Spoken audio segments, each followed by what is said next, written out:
각종 인선과 국정과제 선정으로 분주한데 인수위 출범 10여일 만에 잡음도 생겨나오고 있습니다. 대통령직 인수위원회에서 보안의 위반으로 해촉된 실무위원이 부당하게 해촉됐다고 반발하고 나섰습니다. 다른 전문위원도 과거 연구비 횡령 의혹이 불거져 확인 중입니다. 홍주혜 기자입니다.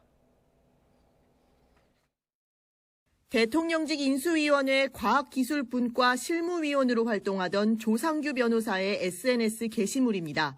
윤석열 당선인의 경호차를 배경으로 인수위 현판 앞에서 촬영한 사진이 올라왔습니다.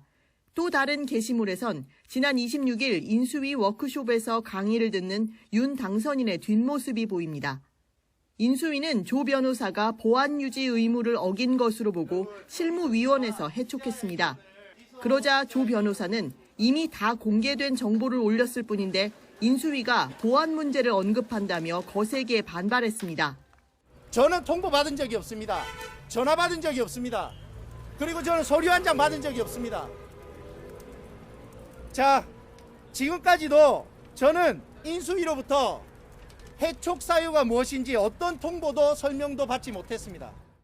권영세 부위원장의 실명을 거론하며 자신의 해촉에 다른 배경이 있다고 주장하면서 다른 인수위원이 갑질 행위를 했다고 폭로하기도 했습니다.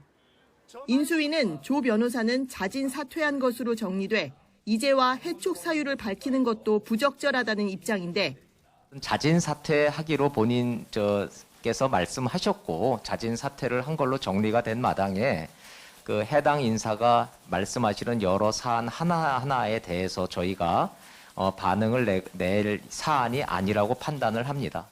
같은 분과의 전문위원 한 명도 과거에 연구비를 횡령했다는 의혹이 제기돼 사실관계를 확인하고 있습니다. 인수위가 공식 출범한 지 2주도 안 돼 잡음이 새어나오는 모습입니다. 최근 윤 당선인의 지지율이 문재인 대통령에게 밀리는 이른바 데드크로스 현상이 나타나는 등 국정 운영에 대한 기대가 낮아진 것도 인수위로선 간과할 수 없는 부분입니다.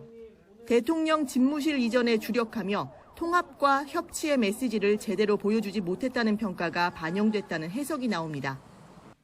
이런 이유로 인수위는 윤 당선인의 대표 공약이자 새 정부 조직 개편의 핵심으로 꼽히는 여성가족부 폐지와 관련해서도 의견 수렴에 방점을 두려는 모습입니다.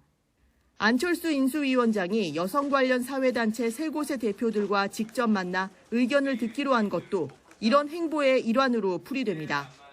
YTN 홍주혜입니다.